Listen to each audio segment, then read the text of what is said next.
In this episode, I want to talk to you guys about how to build confidence on your motorcycle. If you're a brand new rider or someone who's taken a lot of time off from riding a motorcycle, this video is perfect for you. So the first thing we're going to be talking about is the throttle, the clutch, as well as your brakes. And the last one, which is the brakes, is something that a lot of brand new riders just have a hard time with. If a motorcycle only had one set of brakes and that was either the front or the rear, this would make it a lot easier for brand new riders. But most riders, they develop early habits early on, right? And the first habit that they develop incorrectly is the use of the brakes. A lot of riders just don't know which one to use. And so when they're riding their bike, they develop the bad habits and they end up using their rear brakes more than the front. You know, for a long time, I tried to come up with the logic of why that might be. And my logic was, mostly they're coming from riding a bicycle in the early ages of, let's just say, their teenage years or even earlier than that. They've had some kind of an issue where they hit the front brakes, no one tells them not to use it, and when they use it, because the bike doesn't weigh that much, and so the rear comes up and they think that the same exact thing is going to happen when they ride their motorcycle. It's far from the truth, guys. Well, I can guarantee you 99.9% of the time, unless you're Top Rack Razgak Lioli, now in MotoGP, my friends, unless you're him, you will not be doing those dang stoppies anytime, okay? Anytime soon, I should say. Unless you're deliberately trying to do a stoppie. You can do a stoppie with your motorcycle.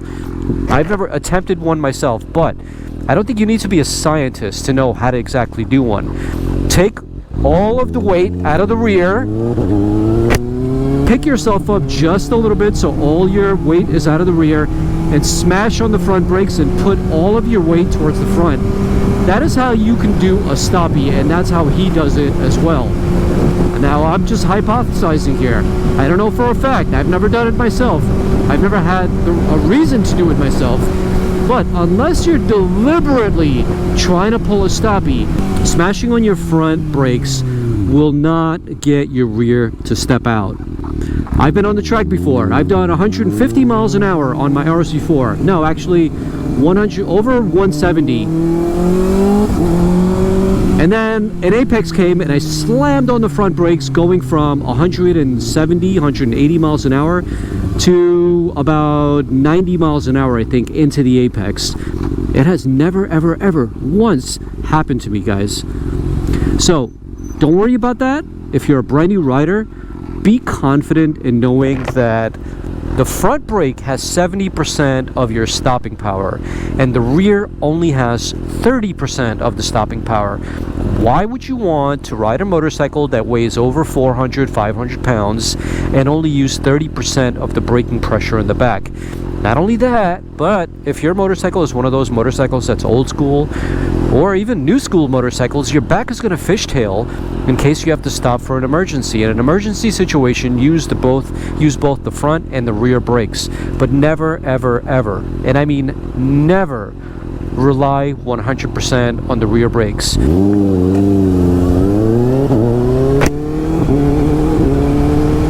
Now, when it comes to the throttle, be smooth with the throttle. Jerkiness on the throttle will shift weight forwards and backwards.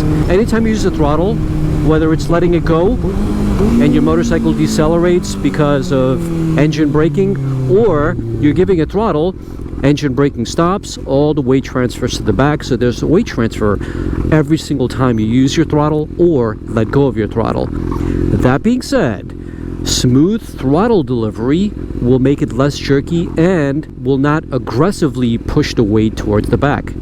With smooth throttle delivery, even whenever you're at a stop sign like this and then you give it the full beans like this, as long as it's nice and smooth, and depending on how much you lean forward on a sport bike, because that's what you're supposed to do, your front wheel shouldn't come up and your motorcycle should be pretty smooth with the weight balance. So it's all about throttle delivery. It's all about making sure that you're using your brakes properly. And then as far as the clutch is concerned, you might be a brand new rider watching this video for the first time. In the comment section of my other video about how you should ride your motorcycle with a clutch, oh, there's like at least 1,000 comments of people just asking me why I'm not using the clutch. But I explained it early in the video. I have a motorcycle that has a quick shifter, and on this motorcycle I have the same thing. The only thing that this motorcycle doesn't have is a quick down, but otherwise I shift up without using my clutch. But if your motorcycle doesn't have a quick shifter, getting comfortable with the clutch is your #1 priority, because that is what allows your motorcycle to move. The clutch is responsible for engaging and disengaging the transmission. Now you see, not even touching my clutch, but I'm going up in the gears without touching the clutch, and that's called quick shifting. So if you ride a performance motorcycle, or any motorcycle for that matter nowadays that is owned by Ducati, or let's just say Triumph, these motorcycles all have quick shifters because it's pretty much become the norm. It's a faster way of shifting your motorcycle. It doesn't use the clutch that often, but I would say, I don't know the figures off the top of my head, but I would say the majority of bikes don't have quick shifters, and that's where you're probably at. You probably shift using your clutch up and down. So get comfortable with the shifter, get comfortable with your throttle, get comfortable with your brakes. Those 3 things are very critical for a brand new rider to learn early on in their riding journey, and that's what gives you the most confidence early on.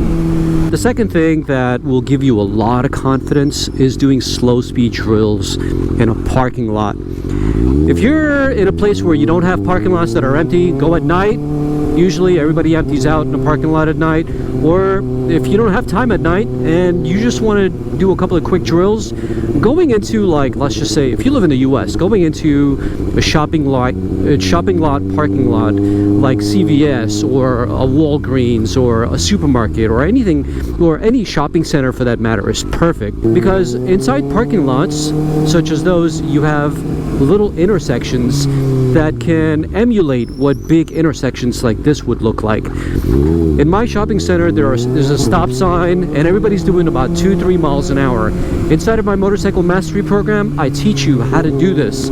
So if you're interested, there's a link down below for motorcycle mastery, and you can check that out. Besides shopping lots, pick out an empty parking lot, do slow speed maneuvers. Right now I'm doing about 30 miles an hour. On a motorcycle, even a brand new rider who's only been riding for 2 hours can do 30 miles an hour in 3rd or 4th gear, or any gear for that matter, on a straight line. Not a problem at all. But slow the motorcycle down to crawling speeds. I'm talking about less than 5 miles an hour. That is a telling sign of who's comfortable and confident on a motorcycle and who isn't. So my recommendation, if you want to become a lot more confident, is forget about riding on the street. I mean, you have to ride on the street in order to get to a parking lot, but what I mean to say is, how you ride on the street says nothing about confidence. It's about how slow you can ride in a parking lot. That right there, if you can accomplish that, if you can do slow races like I teach, if you can do like figure 8s, if you can do zigzags, if you can do emergency stops, like a lot of these things is what I teach inside my program. But if you can master these things, you can become a lot more confident. The other important thing that I want to bring up is vision. Vision is absolutely everything. Just because you have eyes and you're looking straight doesn't mean that you're using your vision properly. Vision is all about looking at where you want to go and not where you're at, okay? So as a brand new rider, if you're learning, you're always going to be looking at least maybe 20 feet, 30 feet where you are. You're always going to be like looking over here. What you should be doing is looking at where that truck is right now. If you're on a straight road, look as far ahead as possible. And while you're looking straight ahead, always pay attention to all the cars around you. Make sure you're looking at your rear view mirror at least, I would say, every 15 seconds is when you should be looking at your rear view mirror.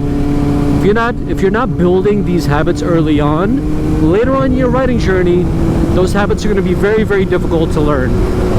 So, in your riding journey, start these habits early on, so this way you can carry them throughout your riding journey, and therefore things like accidents and stupid shit don't happen to you that I see a lot of riders happen to. Like the other day I was on Instagram, I was just like laughing my head off of watching these riders just ride around the parking lot while their friend is taping them.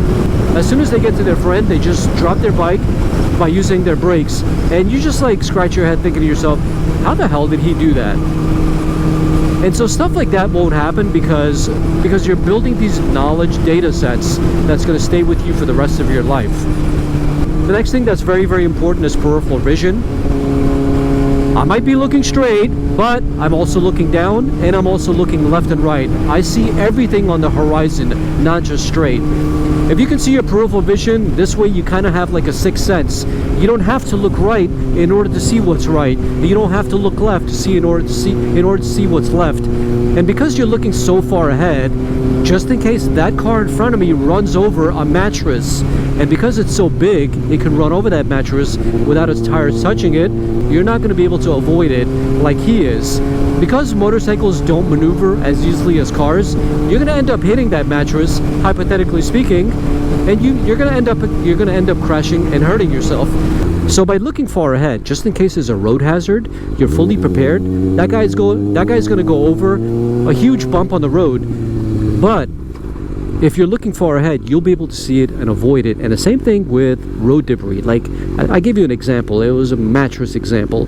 Chances of you finding a mattress on the floor, a car running over it, very, very small. But there are things that I have seen on the ground, like someone's shirt, or maybe a box that fell off of a truck, or maybe I think I once saw like a lawnmower that fell off of somebody's truck. You know, like things like that cars go around, but if your peripheral vision is not looking far ahead, you might miss it. When you're riding, make sure that you have a proper jacket.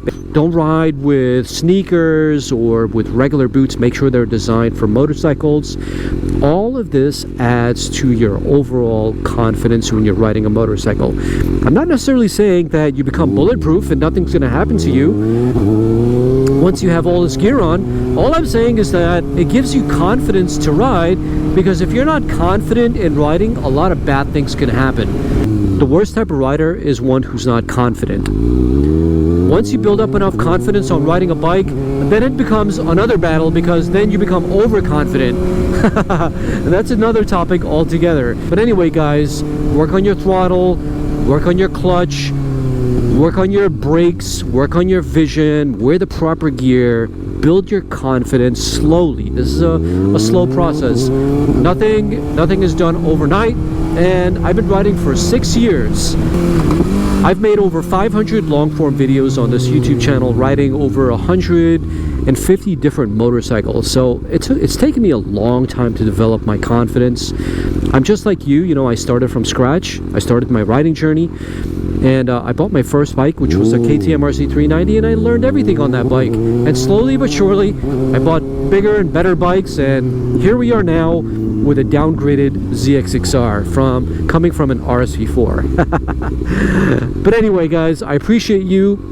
Stay safe out there, and I hope this video was helpful. And if you're interested, check out my motorcycle mastery course, link down below.